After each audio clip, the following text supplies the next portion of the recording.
우리 한 절씩 교독하시겠습니다. 베드로전서 2장 18절부터 25절 제가 먼저 읽겠습니다. 사환들아 범사에 두려워함으로 주인들에게 순종하되 선하고 관용하는 자들에게만 아니라 또한 까다로운 자들에게도 그리하라. 부당하게 고난을 받아도 하나님을 생각함으로 슬픔을 참으면 이는 아름다우나 죄가 있어 매를 맞고 참으면 무슨 칭찬이 있으리요. 그러나 선을 행함으로 고난을 받고 참으면 이는 하나님 앞에 아름다우니라. 이를 위하여 너희가 부르심을 받았으니 그리스도도 너희를 위하여 고난을 받으사 너희에게 본을 끼쳐 그 자취를 따라오게 하려 하셨느니라. 그는 죄를 범하지 아니하시고 그 입에 거짓도 없으시며 욕을 당하시되 맞대어 욕하지 아니하시고 고난을 당하시되 위협하지 아니하시고 오직 공의로 심판하시는 이에게 부탁하시며 친히 나무에 달려 그 몸으로 우리 죄를 담당하셨으니 이는 우리로 죄에 대하여 죽고 의에 대하여 살게 하려 하심이라. 그가 채찍에 맞음으로 너희는 나음을 얻었나니 너희가 전에는 양과 같이 길을 잃었더니 이제는 너희 영혼의 목자와 감독 되신 이에게 돌아왔느니라. 아멘. 우리는 세상에 살면서 고난이라고 하는 것을 겪게 됩니다. 이 고난이라고 하는 것은 피치 못할 어떤 하나의 신비스러움과 같습니다. 누구나 다 이 고난이라고 하는 파도를 다 경험하게 됩니다. 피하고 싶지만 피할 수 없고 또 때로는 감당할 수 없는 그렇게 힘들고 어려운 그런 고난들이 우리들에게 닥쳐옵니다. 오늘 본문의 말씀은 우리가 세상에서 당하는 고난은 어떤 고난이며 그 고난을 당할 때 우리가 어떻게 대처해야 하는가, 또 그 고난은 어디까지 가야 되는가. 여러분, 고난이라고 하는 것은 고난으로 끝나면 되지 않습니다. 이 고난이 누구의 손에 있느냐가 중요합니다. 하나님의 손에 있으면 그 고난은 축복으로 바뀌게 될 것입니다. 그리고 그 고난은 예수 그리스도에게까지 이르는 그런 이르어야 될 줄로 믿습니다. 세상에는 공평하지 못한 일들이 참 많습니다. 그래서 때로는 화가 날 때도 있습니다. 왜 의인이 고난을 받는 것일까? 왜 악인은 그렇게 잘 살고 그렇게 잘 먹고 이상하게 악인은 건강해요. 참 이상한 것은 그렇게 못된 사람들은 건강하고 잘 살고 오래 살고 그런 모습들을 볼 수가 있습니다. 성경에 보니까 얼마나 잘 먹었는지 눈두덩이가 부을 정도로 이렇게 잘 먹고 살이 찌고 참 이해하기 힘든 경우가 참 많습니다. 왜 나만 당해야 하는가? 나만 속상해야 되는가? 보면은 섬기는 사람은 항상 섬기기만 하고 섬김을 받는 사람은 항상 받기만 하고 그런 모습들을 볼 수가 있습니다. 그러나 우리가 고난은 태어나면서부터 죽을 때까지 겪는 일이지만 그런 고난은 다 자기의 십자가일 수 있다고 하는 것입니다.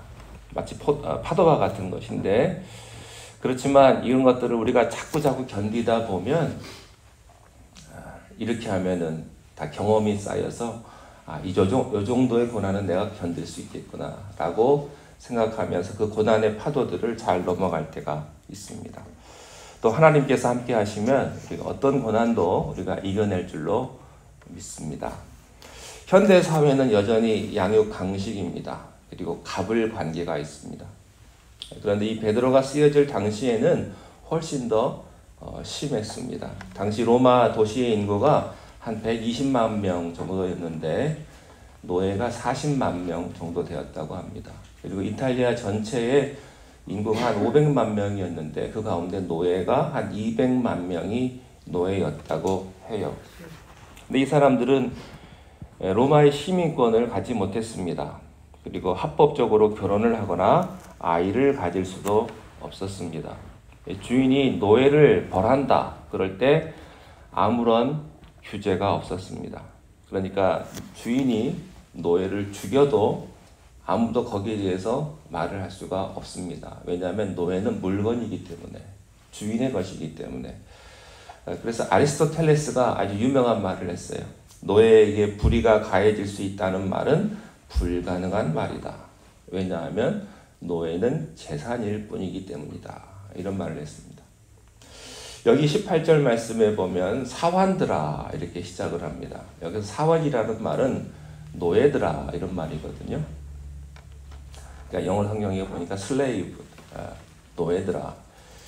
그렇게 억울하고 또 세상에서 을의 관계에 있는 그런 당해야만 하는 사람들에게 주시는 말씀이 있습니다. 사환들아 범사에 두려워함으로 주인에게 순종하되 선하고 관용하는 자들에게만 아니라 또한 까다로운 자들에게도 그리하라. 종들은 두려워하는 마음으로 주인에게 순종하고 고난을 참으라 이렇게 말씀을 합니다. 그런데 관용하는 주인에게만 아니라 좋은 주인에게만 아니라 까다로운 주인에게도 그리하라. 너그럽고 선량한 윗사람에게만 그렇게 하는 것이 아니고 심보가 고약하고 못된 인격을 가진 주인에게도 순종하라 이렇게 말씀을 하고 있습니다. 우리가 세상을 살면 항상 좋은 사람만 만나는 건 아니죠. 때로는 참 말로 어떻게 표현할 수 없는 참 기가 막힌 일들을 경험하기도 하고 참 말도 안 되는 사람을 만나기도 합니다. 그럴 때는 화가 나요. 그리고 어떻게 해서든지 혼내주고 싶고 대들고 싶고 그런 사람들이 있는데 그렇게 하지 말라는 거예요. 여러분 고난에는 세 가지 종류가 있어요. 오늘 말씀을 보니까 첫 번째 부당하게 받는 고난이 있고요. 두 번째 죄가 있어 받는 고난이 있습니다.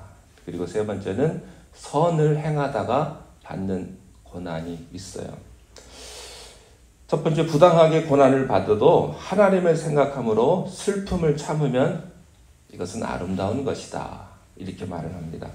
혹시 여러분들 부당하게 고난을 받으셨습니까? 하나님을 생각하시면서 참을 수 있기를 바랍니다. 내가 길을 가고 있는데 옆에 차가 지나가면서 물이 튀어버렸어요. 그런 거죠. 두 번째, 죄가 있어 매를 맞고 참으면 무슨 칭찬이 있으려. 죄가 있어서 받는 고난도 있다고 하는 것입니다. 거기에는 유익이 없습니다. 내가 잘못했기 때문에 내가 받는 고난은 당연한 고난입니다. 세 번째, 선을 행함으로 고난을 받고 참으면 이는 하나님 앞에서 또 아름다운 것이다. 이런 고난이 있다는 것입니다. 선을 행하다가 하나님의 일을 하다가 하나님 앞에 영광을 돌리다가 우리가 고난을 겪을 때도 있다고 하는 것입니다. 우리가 교회를 하면요, 항상 좋은 일만 있고 항상 웃는 일만 있고 항상 기쁜 일만 있으면 얼마나 좋겠습니까? 많은 이상하게 좋은 일을 하려고 그러면 사탄이 방해를 합니다. 그리고 시험 들게 하고 갈등을 일으키고 또 고난까지 겪게 되는데 그럴 때 받는 고난은 참으면 이는 하나님께서 아름다운 것이다. 여러분 우리가 교회에서 하는 일은 나를 위해서 하는 게 아니죠. 물론 내 기쁨도 있지만 우리가 하는 것은 하나님의 영광을 위해서 하는 것입니다. 그래서 때로는 내 감정이 무너지고 내가 어려움을 당하고 내가 억울해도 이것을 우리가 참을 때 하나님께서 영광을 받으시는 줄로 믿습니다. 자, 그런데 이런 고난의 모본을 보여주신 분이 계십니다. 그분이 바로 예수 그리스도세요. 21절에 보니까 이를 위하여 너희가 부르심을 받았다. 여러분이 왜 부르심을 받았는지 아세요? 여러분 고난 받기 위해서 부르심을 받았어요. 여러분 교회 나오면 좋은 일만 있는 거 아니에요. 여러분 고난 받기 위해서 교회 나오신다 이렇게 아예 마음을 먹으시기 바랍니다. 고난 받기 위해서 너희가 부르심을 받았으니 그리스도도 너희를 위하여 고난을 받으사 너희에게 본을 끼쳐 그 자취를 따라오게 하려 하셨느니라.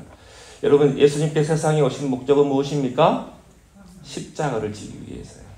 고난 받기 위해서 이 세상에 오셨습니다. 그러므로 우리들에게 본을 친히 보여주신 것입니다. 그분은 어떤 분이십니까? 그는 죄를 범하지 아니하시고 그 입에 거짓도 없으시며 욕을 당하시되 맞대어 욕하지 아니하시고. 여러분 이게 중요합니다. 여러분 누군가 욕할 때 맞대어 욕하지 마십시오. 그러면 여러분도 똑같은 사람이 됩니다. 그냥 고난이 내게 오면 그냥 꼭 참으세요. 이를 꼭 담으시고 그냥 꼭 참으세요. 누가 나를 때리면 꼭 참으세요. 그리고 하나님을 바라보십시오. 주님을 바라볼 수 있기를 바랍니다. 주님은 욕을 당하시되 맞대어 욕하지 아니하셨고요. 고난을 당하시되 위협하지 아니하셨고요. 오직 공의로 심판하신 이에게 부탁하셨습니다.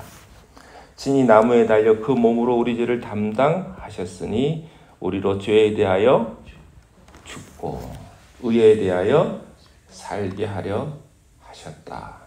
그가 채찍에 맞음으로 너희는 나음을 얻었나니 너희가 전에는 양과 같이 길을 잃었더니 이제는 너희 영혼의 목자와 감독 되신 이에게 돌아왔느니라. 여러분 지금까지 여러분 당하신 그런 고난, 어려움, 아픔 돌이켜 생각해 보면 내가 또 견딜 수 있을까? 난 못해. 난 절대 못해. 이런 분들 혹시 계실 거예요. 내가 어떻게 그걸 견뎌왔지? 참 내가 생각해도 내가 대견하다 그럴 때 있으실 거예요. 또 알아보면 난 그게 못할 것 같아. 그렇지만 여러분 그 순간순간마다 주님이 함께 하셨습니다. 주님이 여러분들 지금까지 인도하셨고요. 또 앞으로의 모든 삶 또한 하나님께서 그렇게 주님이 인도하실 겁니다. 끝까지 믿음 잃지 않고 고난 가운데서도 주님을 생각하며 참으면 하나님께서 여러분들을 아름다운 하나님의 백성으로 만들어 주실 줄로 믿습니다. 함께 기도하시겠습니다.